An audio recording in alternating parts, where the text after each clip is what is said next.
This is Real News Media TV, coverage you can trust. Please like, share, subscribe, and hit the notification bell. Select all for daily news updates. NWC customers to pay higher bills. Customers of the National Water Commission are to pay higher bills starting in May. The water, sewerage, and service rates and miscellaneous fees charged by the NWC will increase by 11.7%. The change is in keeping with the interim tariff determination of 2019 granted by the Office of Utilities Regulations. The NWC explains that the adjustment in the rates is as a result of the resetting of the base rates of the components used in the calculation of the price adjustment mechanism. The components of the calculation of a PAM are the Customer Price Index, the exchange rate, and electricity charge, it notes. The water company says that these factors are outside the control of the NWC. Owner of house where currency seized was wanted for extradition in 2005.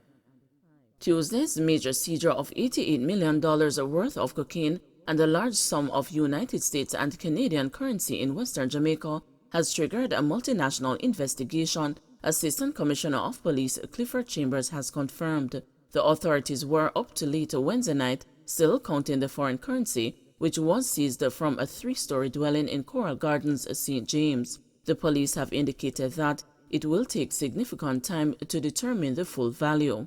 In a brief statement to the news Wednesday, Chambers, commander of Area 1, confirmed that several individuals have been arrested for the money and the drug seizures in a tri-parish operation. The persons arrested for those items are different persons. A high-level investigation is now in train, which extends beyond the shores of Jamaica, he said, though not specifying what other jurisdictions may be involved. Chambers revealed that the United States had sent out an extradition request in 2005 for the owner of the house where the money was found. The operation has been extended to other parishes to include Westmoreland and St. Elizabeth, Chambers told the news. A 46-year-old businessman was taken into custody after a vehicle he was reportedly driving was searched by a police team and found to contain 11 kilograms of cocaine valued at over US $500,000. His identity has not been released. A woman was also arrested in Westmoreland in connection with both seizures. The police's recent crackdown on crime in Western Jamaica included heightened enforcement operations Wednesday, enlisting municipal personnel, the Island Traffic Authority, and other agencies. Several persons were arrested for breaches of the Law Reform, Fraudulent Transactions Special Provisions Act, otherwise known as the Lottery Scam Act. The past 2 days' efforts by the police come on the heels of a warning issued earlier this month by Dominic Riley, United States Postal Inspection Service attaché at the U.S. Embassy in Kingston, that several extradition warrants would be issued in April for alleged Jamaican lottery scammers to face justice in America. The operations also present an aggressive push signaled by Commissioner of Police Anthony Anderson, who pledged to tighten the dragnet on criminals in the West in a 90-day period ending in June. Scammers can stay ahead and make an advance some of the times, so we have not lost this war, but we're definitely in for a fight. Extraditions will pick up, and we shall see a lot more extraditions coming in the future this month, as there are several in the pipeline, Riley said at the time. Western Jamaica, particularly sections of St. James and Westmoreland, has been identified as the epicenter for the sweepstakes scam, which is estimated to rake in more than US $300 million annually. The scheme targets mainly elderly Americans, wooing them to make payment to access lottery winnings. Police sweep city in public order and anti-crime offensive. Aiming to cauterize lawlessness in the city of Montego Bay, the police and the municipal authorities launched several major operations in St. James on Wednesday. From as early as 6 a.m., the team, which involved the Island Traffic Authority, converged on the city center, issuing dozens of tickets to illegal operators. Deputy Superintendent of Operations Aaron James told the news that the operations targeted criminals, illegal vending, traffic enforcement, and public order. A lot of motor vehicle license plates were taken and a lot of arrests were made. As for the public order anti-vending initiative, we have seized a lot of goods and in a targeted operation that took place earlier, targeting criminal gangs operating within the township, Samuel said. Vehicles were towed and several persons detained.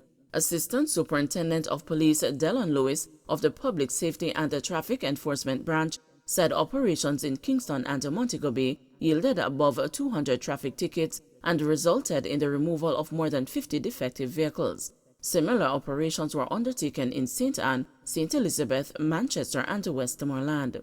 Theodore Hales, Assistant Superintendent of Operations for the St. James Police Division, disclosed that there were several anti-gang operations within and beyond Montego Bay.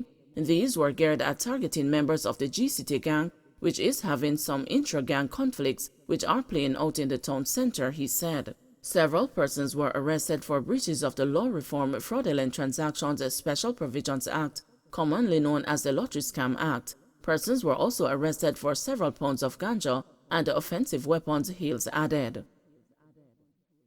Holness urges calm as a Mavis Bank landslide cleared. Member of Parliament Juliet Holness sought to cool raging tempers in Violet Bank Wednesday, urging residents to exercise patience as they demanded quick response from the operations of heavy equipment to clear a landslide that marooned the community overnight. Residents also deplored price gouging by taxi operators, some of whom doubled the fares for school children and other commuters as they headed to classes and work. The landslide caused several sixth graders sitting a primary exit profile exam, the curriculum-based test, to arrive late for school. While waiting on the arrival of the authorities, residents determined to reconnect with the capital city armed themselves with shovels and pickaxes and dug a path near the edge of the road, creating a makeshift ramp for vehicular traffic. Valiant Bank is in the Greater Mavis Bank area of St. Andrew East Rural, a vast hilly constituency, often affected by rockslide and flooding disasters. Holness said that she had negotiated with the National Works Agency to position backhoes or tractors at key geographic points to respond quickly to slippages. She cautioned, however, that the state agency had to be strategic in deploying equipment and manpower in a cost-effective manner. It is not at all practical, and it is not going to happen that every time we have a partial landslide that they will come up immediately to clear it, she said. It is dangerous for the people clearing the landslide. It is dangerous for the persons who want to pass those landslides, because if it continues to rain, I can literally come and look at some of them and know they are going to come down again, and I can call an engineer from NWA and they will look at it and say that is coming down again. Nicole, a resident, urged the lawmaker to press harder for road repairs as they felt disconnected from civilization whenever they were left stranded. The fact that our livelihoods are being affected, remember, if we need the hospital, we have to go that way. If we need a supermarket, we have to go that way.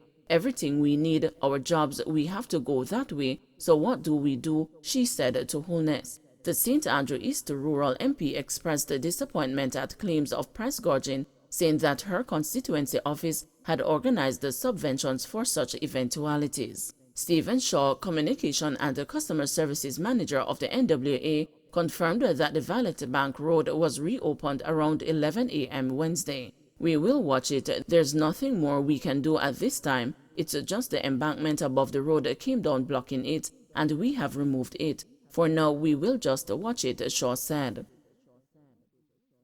7 people in custody after police seize firearm in Kingston East. A firearm was seized by the Kingston Eastern Police along Burger Avenue in Rollington Town on Wednesday, April 27. 7 people were taken into custody in connection with the seizure. Reports are that about 11:30 a.m., a team carried out an operation at the mentioned location. 1 shotgun was seized and several lead sheets found. The police said that intelligence received indicates that the firearm was hidden at the location by wanted man Odai Joseph, otherwise called Dede, a high-ranking member of the Top Burger Gully Gang. Investigations continue. Geofencing to be set up to ensure vehicles physically present for fitness inspection. Transport Minister Audley Shaw says geofencing technology will be introduced this fiscal year to ensure motor vehicles are physically at examination depots when fitness certificates are issued. Mr. Shaw made the revelation during his contribution to the sectorial debate in the House of Representatives Wednesday afternoon. The motor vehicle fitness and inspection process is to be strengthened with the implementation of geofencing technology in the financial year. This will ensure that there is evidence of vehicles being granted certificates of fitness, that these vehicles have in fact physically been present at the examination depots, he announced. Geofencing usually includes the use of a software or application to establish the location of an individual. Although Mr. Shaw did not give a specific timeline for the implementation or further details, the move appears to be aimed at clamping down on corrupt practices surrounding motor vehicle certificates. There have been reports of motor vehicles being certified fit, despite neither the motorist nor the vehicle ever visiting the depot.